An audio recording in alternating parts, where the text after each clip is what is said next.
you know what? You don't need to have 10 million followers for content to have a good impact on your life. You can use content in the ways that you've mentioned and find a job. You could do so many different things. So Yeah.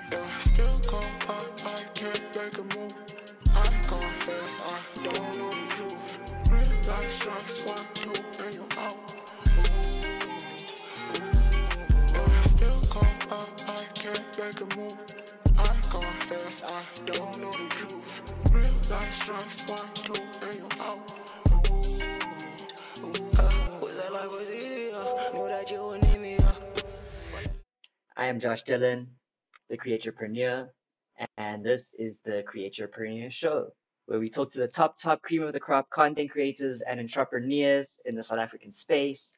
And today, I'm joined by a content creation queen, Booi, the people's dietitian. How are you doing today, Azzy? I'm good. Can't complain. How are you doing? I am doing phenomenally. Thank you so much for asking. It's a pleasure having you on the show. Being Thank you someone for who having is me. being someone who's in the content creation sphere, we see what you're doing in terms of the dietetics industry. We've seen your YouTube channel, we've seen your Instagram, we've seen your reels, we've seen your features in Woolworths Taste Magazine, we've seen your features in Avocado, South Africa.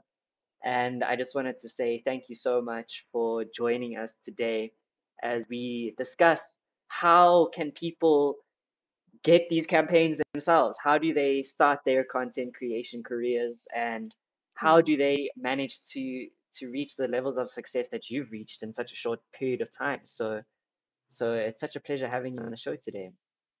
Thank you so much. I think, yeah, I mean, this is only the beginning for me. So hopefully, yeah, things are going to get a lot busier. And yeah, I have a lot of plans, future plans, Yeah. current plans in the works. So who knows what will happen? Who knows what you'll see me doing? Anything is Okay. possible at this point, you know. Okay. Well, are you willing to give us a little taste, a little treat of what's in the works? Um, well, the one thing that people can probably look out for is the Woolworths Taste Magazine. I have a little feature in the actual solid cover, like on the actual in the actual copy. That's what I meant to say. Okay. So yeah, that's interesting. And also in the actual Woolworths Taste on their websites, I had a feature Okay. as well, so people can look at either. Yeah, no, that's going to be very exciting. I think seeing it in person, seeing a physical copy of it is going to be, it's going to really hit home. I think that's when you're really going to realize how big of a deal it is that you managed to secure this collaboration with such a big brand, you know? Um, but Yeah. yeah, like for someone who's just joined this, I know a lot of the people that are probably going to watch this will know who you are, but let's say someone who may not necessarily know who you are, could you Mm. just give them a little lowdown in terms of who Boy is and what she does and why she does what she does? Yeah, sure. So I am Aziwe, but I usually go by Azzy. I'm a registered dietitian. I actually studied at Stellenbosch University, a Bachelor of Science in Human Nutrition Dietetics. So yeah, I graduated in 2019, went on to do my community service, which is compulsory so that you can become registered as a private practicing dietitian, essentially. Um, so yeah, so ever since then, I've been working with a corporate company, but during my ComServe year, I started doing like nutrition content creation. It's something I always wanted to do. Like in uni, I wanted to, and I kind of started a little bit, but I wasn't too sure about it. So I sought out guidance from like one of my lecturers, which um unfortunately she was not about it. She was like, no, you'd rather give out any of that kind of educational content when you're already qualified, not when you're a student. But now they're actually promoting students to get started on like nutrition content creation early. So I think that they were just maybe behind at the time and I was thinking too far ahead. But yeah, now they're starting to realize how much value it has and how it can actually be a part of your practice and your business, and just yeah, marketing yourself as a professional and getting yourself out there. So yeah, I mean, I sometimes I regret that I took their advice, but a part of me kind of feels like it was the right timing, you know. I think that's now once I'm qualified and I have the information and I have the skills to be able to seek out information in the right way and find credible sources. I think that it helps that I actually didn't start when I was still in uni, still figuring all of that out. So yeah, I'm still happy about it. Yeah, I think from what you mentioned, there's two kind of takeaways that I get from it. And I think the first one is, if you feel like it's the right thing to do, go with it. Just start. Do Start it. something, just do it. But then the second thing that I 100%. think is super important, and especially being in a space that you're in that has to do with health and wellness, and that has to do with like medicine and is in the medical space. I think Mm, it's very important that we focus on how the stuff that we put out there has like a real life impact on people. And it's really, definitely. really important to be responsible in the content that you're putting out. And I think, especially Mm, someone coming from the dietetic space, so I think your lecture did really have yeah. a point, because you don't want to be putting out Yeah. certain things that might influence the lifestyles of people and might actually affect their health, you know? So I think, yeah, Yeah. there's a lot in terms of in the content space that's important to consider, and one definitely being the responsibility that we have Responsibility. as Mm, content creators and as voices in the industries yeah. that we're in.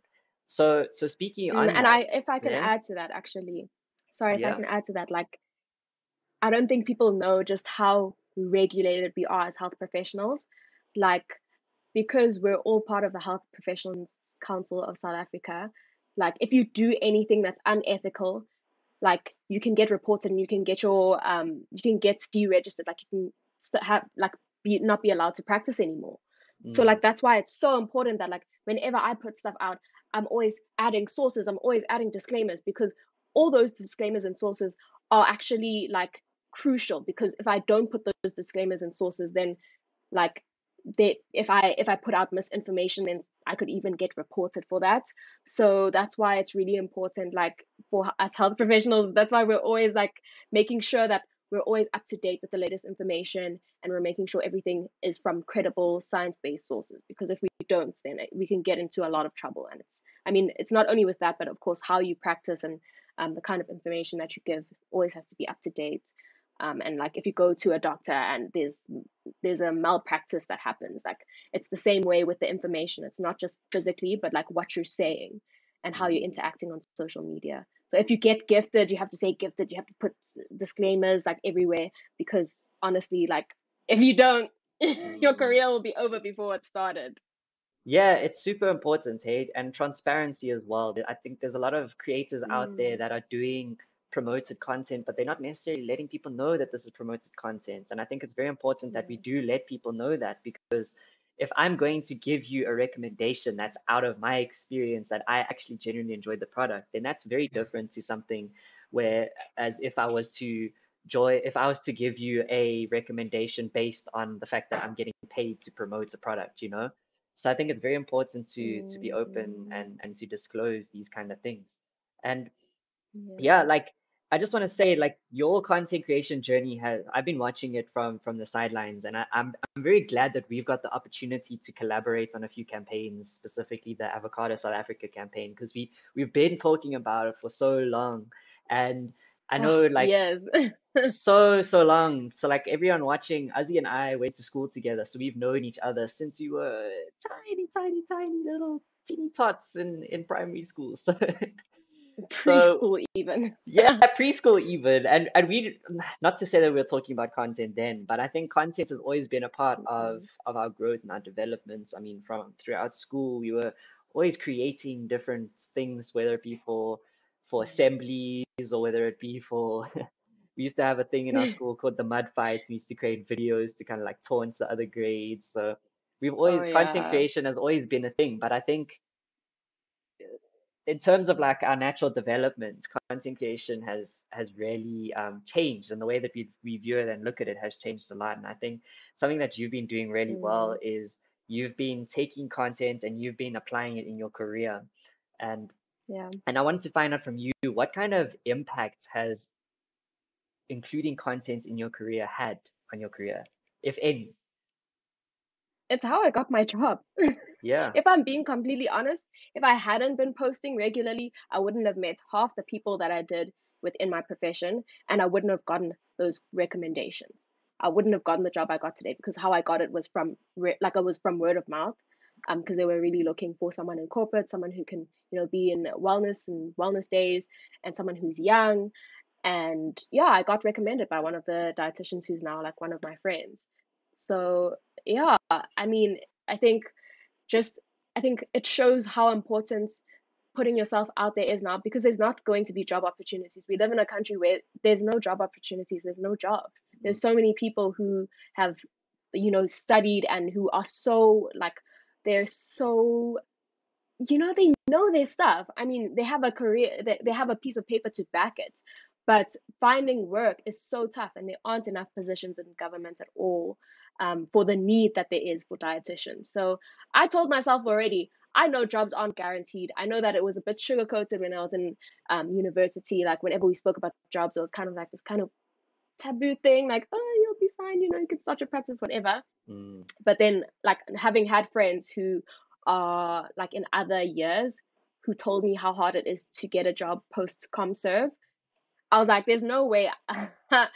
If I'm not going to be getting a job from government, I need to find another way. I need to put myself out there, because at least if I start putting myself out there, maybe it will create opportunities. And it literally did. So like, I back anyone. Like, it's weird. Like, a lot of people can be very competitive in their space, but I always back any like young dietitians who are like students, or like anyone who I see who's creating content like online, who's also a dietitian, because I just feel like, I just like having that community, and I feel like everyone should be able to win, and everyone should be able to do well, or get campaigns if that's what they're interested in, or whatever it is. Like, it's just, yeah, I feel like it's a dope community, and like, I'm really like enjoying content creation space and the people that I've been able to meet because of it.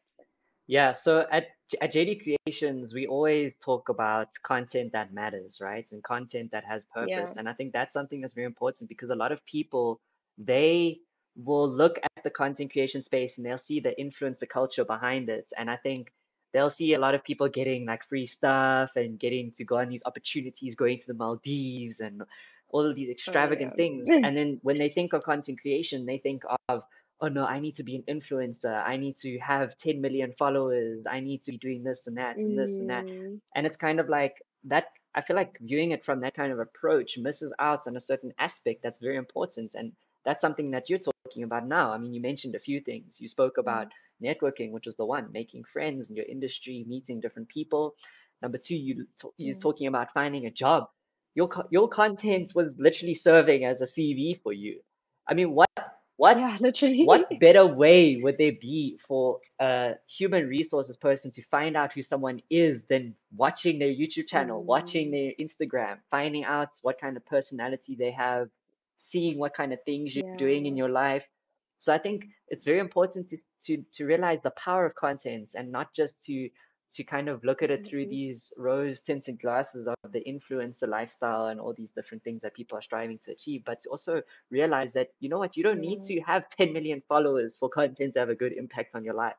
You can use content in the ways that you've mentioned No. and find a job. You could do so many different things. So, Yeah, and I, exactly. yeah, and I just want to commend you on that. I think that's really important that people realize that content can be used in different ways, and that being one of them. So big ups on that. Big ups on that. Mm, And then thank I wanted to you. find out from you, like with your content creation space, like how did it start? Like, because a lot of people they want to start a YouTube channel. I was actually having a conversation with Shane, who's my social media manager, and he was telling me about well, I was asking him actually, how do you start a YouTube channel? Like, how do you get over that Yeah. hurdle? Because with YouTube, it's quite challenging, because if you want to be a full-time YouTuber, for example, you need to reach a certain level of viewership in order to start actually monetizing it and making it sustainable. So Mm, my question to him was, okay, I want to start a YouTube channel, but I'm worried that it's not going to be sustainable. I'm going to be putting all of these resources into creating content, putting stuff out there, but I feel like I'm not going to really get much in return. How did Yeah. you start your YouTube channel? How did you get over that hurdle? Honestly, I wasn't thinking of it from a I wasn't for me, it was just for fun. I was in the middle of nowhere. Like I did my ComServe Lalin. I was in rural Eastern Cape. There wasn't that much to do.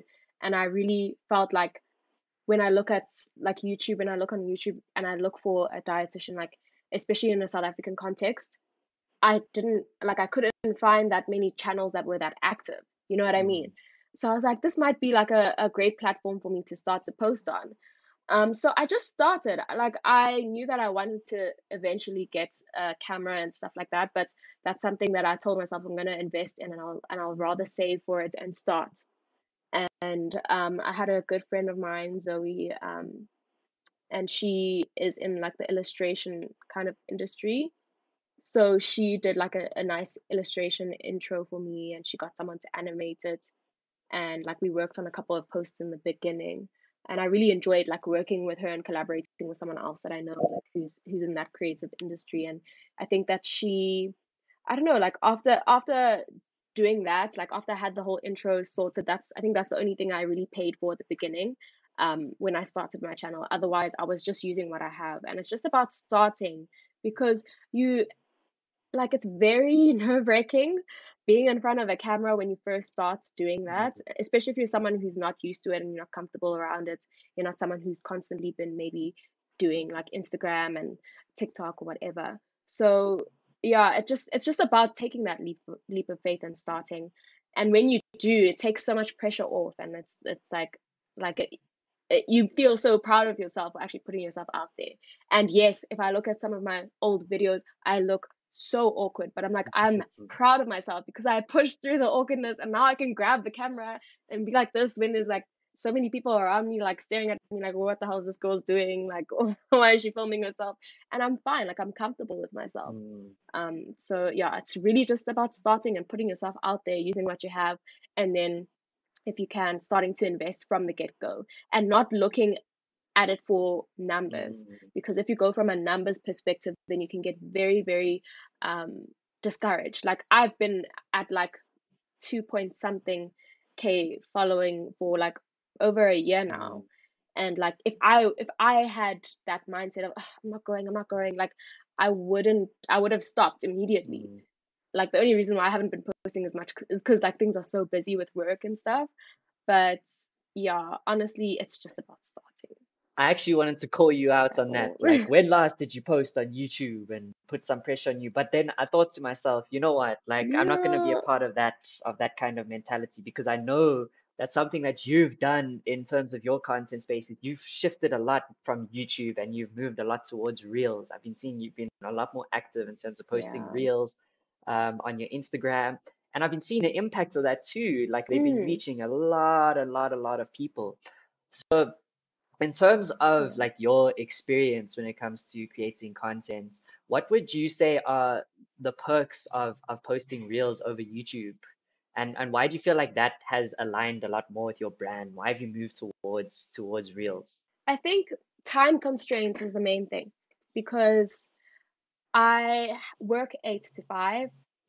After that, sometimes I have clients that I'm seeing under my practice, or I'm working on another project for you, or like a campaign, or like working with another brand, and I have to plan and prep all of that kind of stuff. So like because of the time constraints, like I know what I know the level that I want my videos to be, and I know how much time that would like how much time I had to invest to get to that level. Mm, So I think it was really just a time thing. Like reels, I can literally do a reel in 15 minutes, shoot it, edit it, upload it, and that's it. Like, I found that like in an hour I can make so much more content when it comes to like reels, and I should be moving towards TikTok as well. That's the plan. I'm gonna see you Um, doing them dances. I'm gonna be here. I'm gonna be here. I'm not even gonna try, like, get people clicking off the stream if we continue doing this. Yeah, no, please. I'm a terrible dancer. Please don't.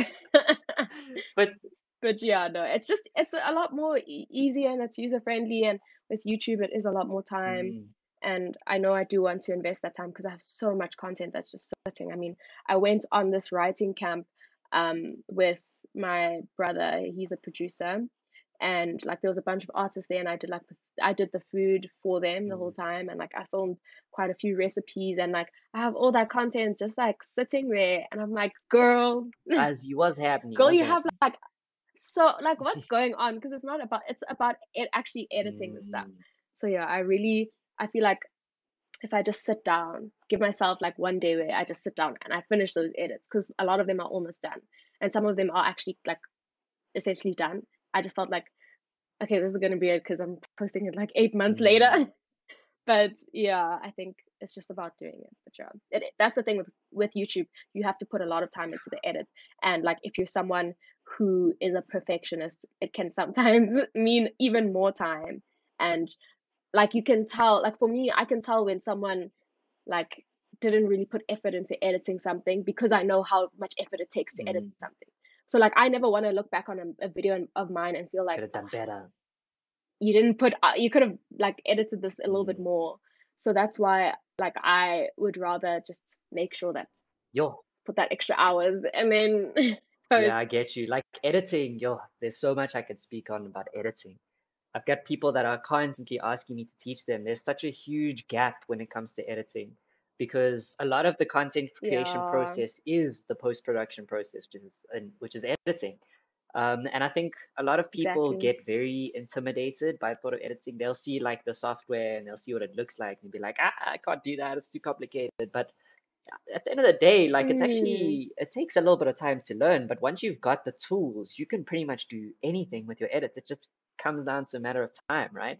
And I think exactly. that also just ties in with what you're saying with Exactly. like just starting. Like you're never gonna there's never gonna Mm, be the right time or the perfect time to start creating content, to start learning editing. You're just going to have to work with what you have, yeah. and as you keep persistent and as you stay consistent with it, you will start learning, you will start growing, you will start progressing in terms of what you're Mm, trying to achieve. But I think it's also like something that I mentioned earlier was like the yeah, purpose. Like you need to have a set purpose behind it because if you don't have a set purpose behind what you're exactly. doing, you're not going to have the motivation or the grit to go through and to keep on doing it because that purpose is what you're going to have to look towards Yeah. every time you're thinking, oh, I need to film something, I need to put more time in the edit.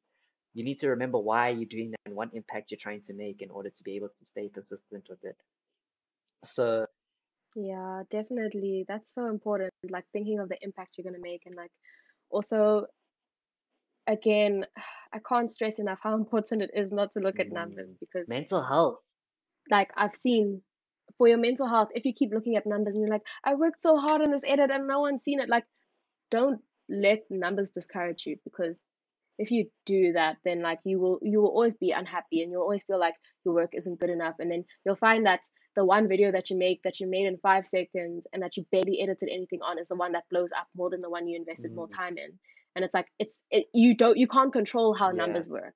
That's the main thing. You can control what you put out and the quality of your content, and consistency is like the main thing, like being consistent. And some people like, how do you stay consistent when you have a job and what? Like, I feel like I'm the kind of person who, if I get an idea, I'm gonna act on it. I'm gonna do something. I'm gonna write it down. Like, also, it helps when you're someone who is single and you don't have like any responsibilities to anyone else. Where like I don't have to invest, like I don't have to think of anyone else but mm. my career and myself right now, which I think it does help, and that probably is why I have so much time to like invest so much into content and content creation. So, and also when we're in a pandemic, that also helps, because there's also when you can barely do anything, or you're not really going out as late or whatever, then you have so much more time. Get home, I can edit something for the next day, and that's That's the it. one thing, like I feel like the pandemic has been a blessing in that sense because it's offered people a lot of time and the Yeah. opportunity to think about these different avenues they can explore. And I think that's also something that you Mm. like were doing a lot during the pandemic was working on your content and taking advantage of that. So I think a lot of people always like, oh, the pandemic, but there's actually like there's a good side to it too, you know? And I think that's a part of it. Yeah. If it weren't for that pandemic, I probably wouldn't have started my YouTube channel. I would have started content creation, but I don't think I would have started as early on my YouTube channel. I probably would have started only a bit Yeah, later. So I think, yeah, definitely the came pandemic, through in clutch. it helped in I think that that's the sense. It The one came and in only time we'll clutch. say shout out to COVID. Literally, But yeah. Everything else, definitely not. Working in a hospital, I yeah, knew no, that no, looks a it bit. was terrible. It was really Yeah. terrible.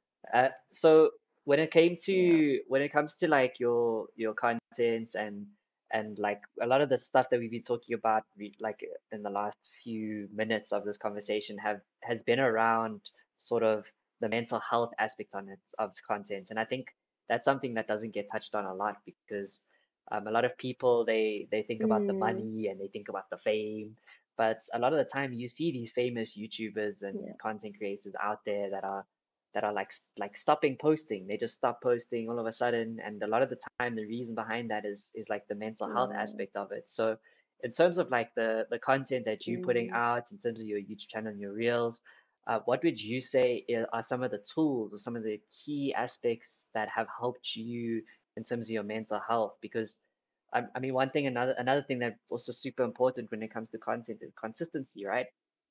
And if you're not going to be in a yeah. positive mental space, you're not going to be able to be consistent in terms of the work that you're putting out. So, what would you say are some tools that you've figured Mm, out in terms of your content creation journey that have helped you stay mentally sane?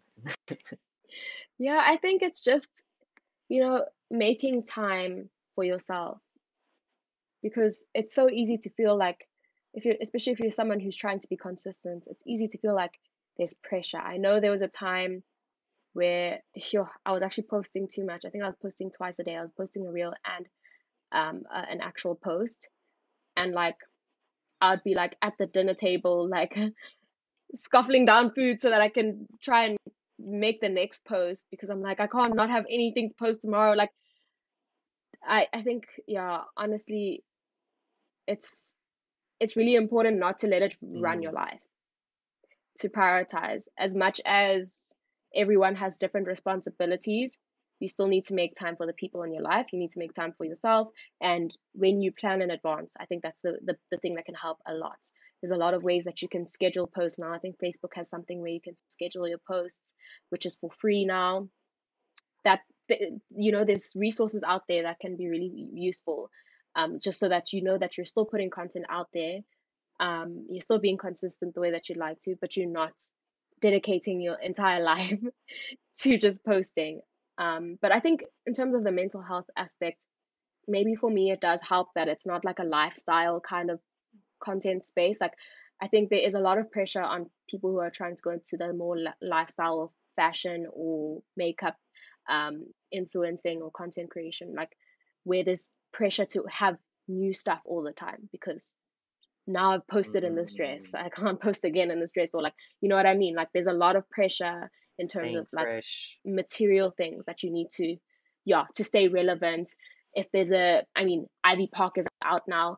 Now I need to do an Ivy Park haul and spend like Mm, 10,000 rand, like, so I think it's the main thing is just to to know where you're at and to use what mm, you have.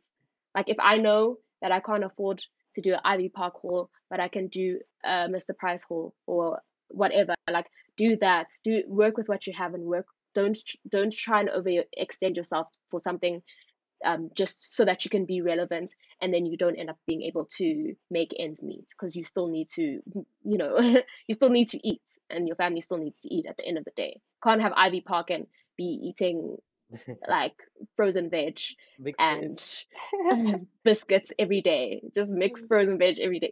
Like, you still need to have a balanced diet and take care of your health. And yeah, so I think that's the main thing. And I found also exercise has helped me a lot, just for extra mental clarity. It's like really great release of endorphins as well. But honestly, it's really helped me just to get more like mental clarity, and I feel like I'm more myself when I'm more active. So I think that's been really helpful to me, and also just knowing that people people who like and support your content are always going to Mm, be there. If I don't post today and I post tomorrow, or if I don't post this week and I post next week, they're going to be yeah. there. And not to chase like algorithms just to try and make sure that you're able to reach everyone, like, because the algorithms aren't going to stop changing. Mm, They're not about us. They're about, I mean, they also need to make a living, everyone who works for all these different social media platforms. yeah. So yeah. just not letting it like Yeah, control and I you. think it's also like having boundaries, right? I mean, a lot of the stuff that you spoke about now was like Yeah, your health, and you need to make sure that you put boundaries in place to yeah. make sure that you're running the social media and social media isn't running you.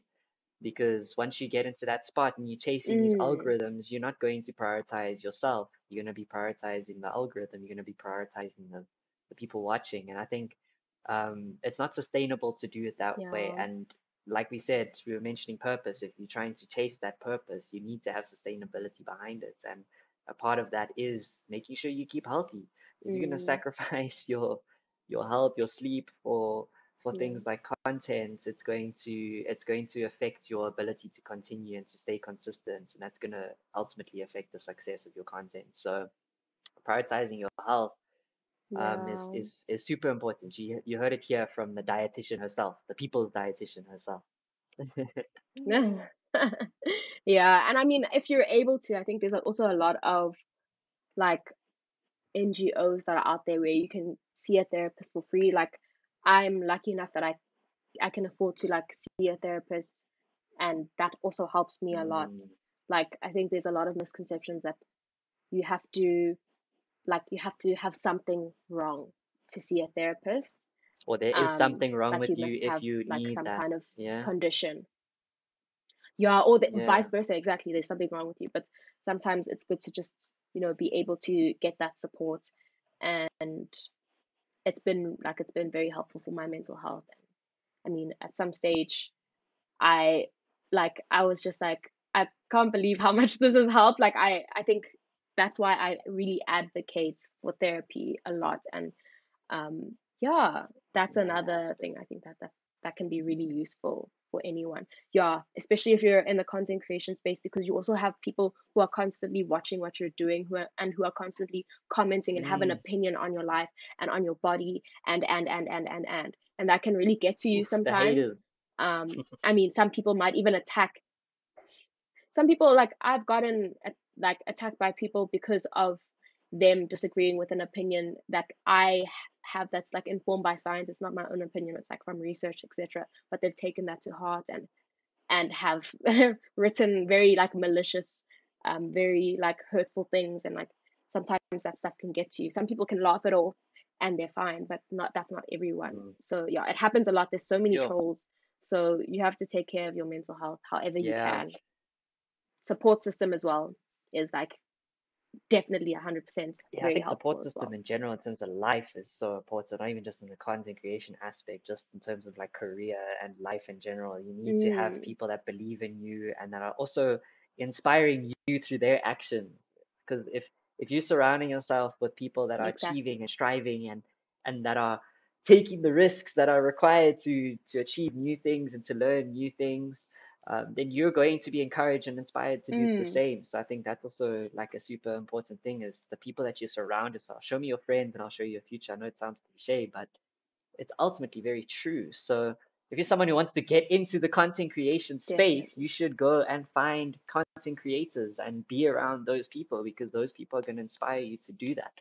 Um, so Yeah, like even if I think of myself, like I didn't have like there wasn't a specific dietitian that I like went to initially when I was starting this, because I had so many friends and family who are in the content creation space. Like Bulani helped me so much, Abos helped me so much. Like, and then of course, eventually when I started getting more into like the nutrition content creation space, like Bali's always been like a great support system, and that's like been really great. She's really accomplished and doing like such amazing things with her career, and like she's such an inspiration to be able to like interact with people who inspire you and make you want to do better, and who don't want you to fall behind, who want you to do just as well. Like there's none of that mm, competition. Like I love that so it's much. So not. yeah, I think if you're looking to content create, find people who Mm. are in the same mindset, because you can help each other And I think so just when much. we look at the internet and we look at how technology has evolved, we've moved a lot, a long way in terms of moving from competition to collaboration. It's no longer about competing with one another. We are Mm, all here to collaborate and to co-create with one another. yeah, And that's ultimately what drives the exactly. success of these people that are at the top is collaboration. if I'm someone who has 5,000 followers, Mm, 500 followers, whatever the number may be, and I find someone out there who has maybe a similar amount of followers, we can collaborate with one another, and that's going to allow people from the one following to see my yeah, content, for the other person's following to see my content, and for my following to see their content, and that's good for both of us. So I think in terms of like viewing it as a like a exactly. competition versus collaboration, I think it's super important to view it in a collaborative sense. But I know with a lot of people, they Yeah. when they hear collaboration, they're like, no, this means you want me to do stuff for free, which is actually like, yeah, they hear the C Oh word and they're yeah. like, nah, collaborate. The moment I hear collaboration, I'm not interested because it means someone, especially in the photography space. I know a lot of photographers, they hear collaboration, they're like, oh, so basically you just want me to work Mm, for free then, right? But I nope. think it's important to also realize that Mm, when it comes to business, when it comes to content in or business in content or content in business, there's different forms of value that you can extract. Not everything needs to be monetary, you know. So I'm actually curious definitely. to hear your opinion on this. Mm, A lot of influencers that I know that I've contacted for different campaigns to be a part of.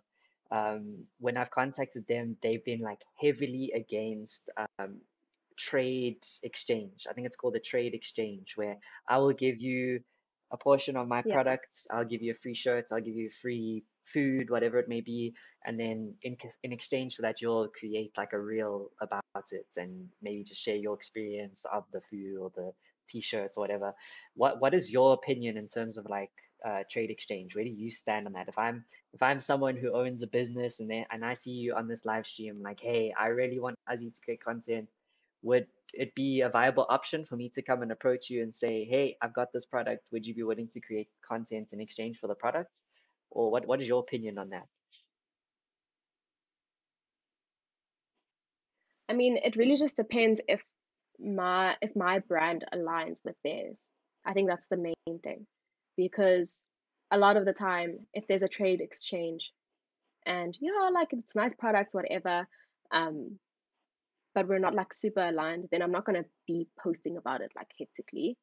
Um, I think that we all need to eat. So I don't blame anyone who's not for trade exchanges because sometimes when you start doing it, the Mm, trade exchanges just don't stop. I think that sometimes trade exchange can be a nice platform to build a relationship, and eventually, when they do have budget, then they can eventually like see, okay, wow, this is what you're able to do with no budget. Like, imagine if we actually mm, invested into you. So I think it can be a great way for people to showcase what they're capable of. But I think that some brands genuinely like some. It is more. It's like it's a easy way for them mm, to do marketing. Sometimes it does feel like a cop out because I know what the the budget has been for brands before we had social media. Imagine how much people had to pay to put things on billboards, to put things on TV. It's tens of thousands of rands. Now you can pay like 1,000 rand, less than 1,000 rand for someone to do one mm, post, and that's too much. So you know what I mean. So I think that's it really is dependent on the person and obviously anyone can use their discretion. I'm always open to people sending me stuff. It just if you're sending it to me, it doesn't always mean I'm gonna like put it all over my social media if it's not a product that I like that much. But I'll acknowledge that I got it and people will be able to click on and see your profile and maybe support mm, the business if they're about it. But yeah, I think it's also different um, when you have actual like degree backing. So I'm a health professional. So I'm bringing value from nutrition science when I am speaking about certain products. So that's why it's so much more important for me to make sure that whatever I'm speaking about is in line with nutrition science and is in line with like my values and what I believe in as a health professional and what the science is saying. And because of I think having the health sciences background, that means that I can't just get like mm, an influencer charge because I'm bringing way more value in terms of I'm a health professional that people actually count on and mm, rely on and trust. So if I'm promoting a product and it's a harmful product, that could be Mm, detrimental to my health career.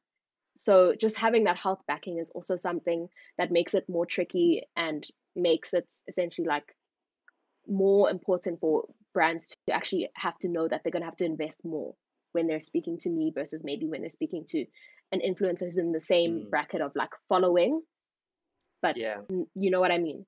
So yeah, that makes it tricky because not everyone is going to be able to have budget for it or whatever. But I found that the best advice I got was just be patient and keep doing you, and the brands that align with what you're putting out there and the brands um that want to work with you will come and contact you. Like they all seeing what you're Mm, doing, and the time will come when they're ready to actually like reach out to you and work with you. So yeah, I really, that was really great advice for me because it can kind of feel like, oh, another trade exchange, another trade. Now I'm having boxes that are sitting in the house of things that I need to film, and I'm like, like it's been there for a month and I haven't filmed anything, yeah. so yeah, I think the main thing is really just to, yeah, just to keep creating and to, yeah, you can do a trade exchange here and there, but rather use it as a Mm. networking I think, opportunity. yeah. Like, yeah, just being mindful of the connections that you can make with those people, especially if it's people that you know, it's a team that you Yeah. get along with really I well. think So when it yeah, comes to just yeah, the whole influencer space and the content creation space in general, like the content creation space, I view it as a new segment that's emerged, right? Like in the past, if you were a product and you want to get your brand out there, you yeah, would have to go to traditional media like TV, television, or you need to go to newspaper, or you need to go magazine. And now, with the yeah, advent of social media, there's this whole new space where just the everyday person can build up a following, and that can be used as a platform mm, for people to build their brands and can be monetized in that way. So it's a very new space, and yeah, because it's a new space, I think there's drawbacks, but there's also mm, positives, right? So for me, a drawback would be the fact that because it's yeah, a new space, a lot of people are going to be taken advantage of. Um, and a lot of people, there's not really like, there's no set mm, practices. So that opens up space for people to take advantage of others. yeah, But then with the other side of the spectrum, you've got the advantages that come with it. And because it's a new space, we as people that are on this platform, that are operating in this space, have the opportunity to shape what the norms are. And we shape the norms through the conscious decisions that yeah, we make in the content space. So if we're going to be accepting trade exchanges mm, consistently and we're going to just offer out everything in exchange for like products, we can't be surprised when the norm becomes people exchanging our services for just products and not being willing to put down mm, monetary value. Um, but I think yeah, touching on the trade exchange discussion, I think because it is an emerging space, we can use that as a tool as content creators. Like you mentioned, how you can use it as a way to yeah, build relationship. A lot of these clients, and I have the benefit of being on both sides, being in the influencer side of things, but also being in the creator side and the production side and the creative agency side, and being able to speak to the clients and run these campaigns with them. yeah, A lot of these clients, the management of these companies aren't 100% convinced in terms of influencer marketing. They aren't willing to put the budget. They have budgets. These mm, companies put a lot of budget throughout the year aside specifically for marketing. And because this is a new emerging space, we need to build authenticity. mm, We need to build a track record in order for people to feel comfortable putting those budgets in these spaces. So a lot of these marketing yeah, directors, they aren't 100% sold an idea yet, which is why they haven't put the budget to actually like pay people yet. But that's where trade exchange can be a very useful tool. You can start mm, building these relationships with these clients. If you can say, okay, look, my intention here, and I yeah, need to make sure that you understand that it is not sustainable for me to be creating content on your product on a month-to-month basis with you just paying you with the product. I need to pay my bills at the end of the day. I need to buy food. I need to yeah, blah blah blah. I've got all these expenses that they're not going to take my extra packet of chips as payment for my rent, you know?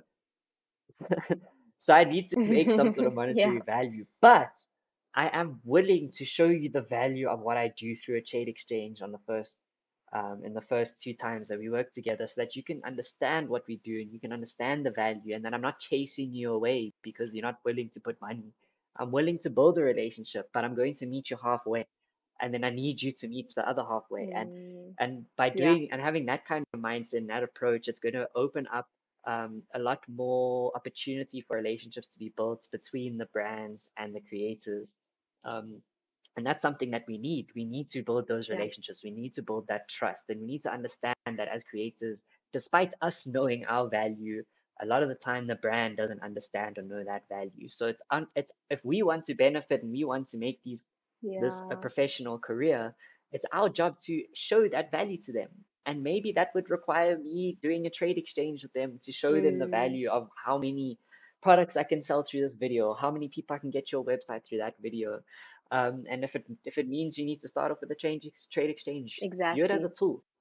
View it as a tool to build and grow, but make sure that the intentions are known and that the understanding is there that Mm, this cannot be sustained through trade exchange. There needs to be some sort of monetary value. But I think what I'm trying to touch on it. mm, Sorry, I'll finish up yeah, but my ramble, my rant now. But what I'm trying to touch on is that us as creators, we need to understand the mm, business side of what we're doing. And if we understand the business side, then we will be able to yeah. make the correct decisions in terms of what's right for us and what's also right for the brands. So yeah, you were gonna say something now. I'm curious to hear what you're gonna Mm, say.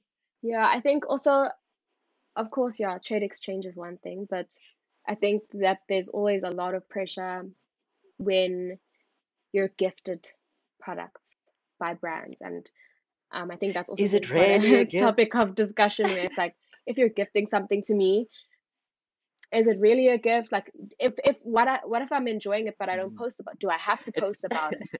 Um, or like if I build a platform and I go to a health restaurant that's really cool and I don't post about, like, do they expect me to post about it because I was there? Like, because they know that this is the kind of platform that I have. Like, sometimes you can't, like, I've seen some influencers can't just do a normal product or service they always would have gotten before without feeling like this pressure to have to post about it. And I feel like people must know that, like, creators, it's, you're a creator, but like you're mm, also, like, I'm also Azzy at the end of the day. So like if Azzy wants to go and like get food somewhere and she doesn't take any pictures, and that's a problem, like it's not a problem for someone else who doesn't have the same platform. We should allow people to just not have to create all the time. Just be a person, get your nails done, get your hair done, not have to tell the world where you went. But at the same time, it's also like if you're a small business, it is super helpful if these kinds of like influencers also mm, post. So it's very yeah, tricky, it's a great space like at it's the a very moment, and I tricky think thing. I don't what you're know. touching on now as well is also, I feel like in the content creation space, it's very easy to let it like overtake your life. And we were speaking about this a bit earlier as well. It's like, how do you draw the line? Like, how do you draw the line between, okay, I'm gonna go here Mm, to just enjoy myself, or I'm exactly. gonna go here, but it makes sense for me to be creating content, so now I feel pressure to create content and blah blah blah. And I think there's no right answer. I think at the end of the day, it comes down to Mm, what do you want and what's right for you. And I feel like that goes back to what I've been discussing throughout yeah. this entire live stream is it's mostly about purpose. I feel like purpose is what will define what is right and what's wrong with you. What's going to help you fulfill your purpose. And through Yeah. experience, you'll be able to tell that, but you need to be consistent. And these are all the things that we've been talking about. You need to be consistent in order to learn those lessons. And in order to be consistent, you Yeah. need to start. So, I, yeah. So, you know what, Azzy, I feel Exactly. like it's been Exactly. a really, really good discussion that I've had with you in terms of your creator journey, in terms of my perspective as well, being behind the camera as well as in front of the camera.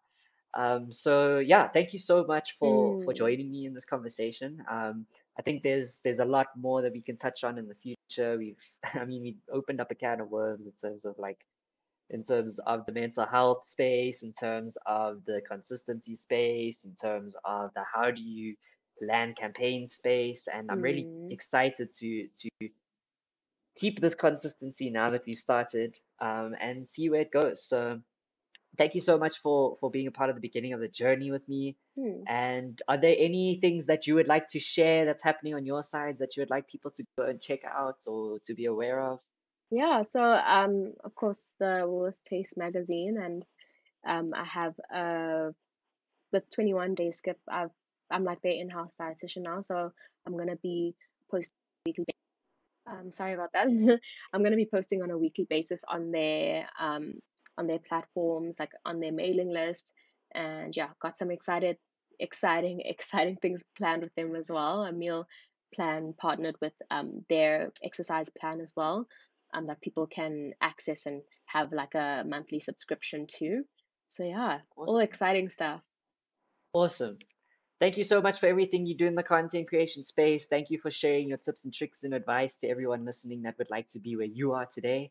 And yeah, I just wanted to just end off by just saying that, just mentioning that this live stream is in collaboration with Value Ed. And what Value Ed does, their online learning platform where you can get access to various skill sets and different access to different mentors, hosts that can give you advice and one-on-one experience in terms of the industry that you might be wanting to enter. So if you would like to be a part of that, please do check out Value Ed and yeah, what we're planning on doing in the future is creating a content creator course slash workshop, which will be really cool to everyone watching. So definitely go check out their socials so that you can be in the loop for when that comes out. But Azi, thank you so much for chatting with us. Um, it's been an absolute pleasure. And yeah, I'm excited to see where this goes in terms of the creatorpreneurship. Thank you for being the day one. Mm. Thanks for having me. Really appreciate it. I'm sure we'll talk again soon. Who knows where we'll be the next time I feature. Of course, of course. But yeah, it's been a pleasure. For everyone that's joined the live stream, thank you so much for joining. I see Bumelelo, and I see Tseho came through. Thank you so much for coming through and joining us. And yeah, that's that for the Creatorpreneur Show today, episode 1 under the belt. We are starting this journey, and yeah, it's been a pleasure. Until next time, cheers, cheers. Bye.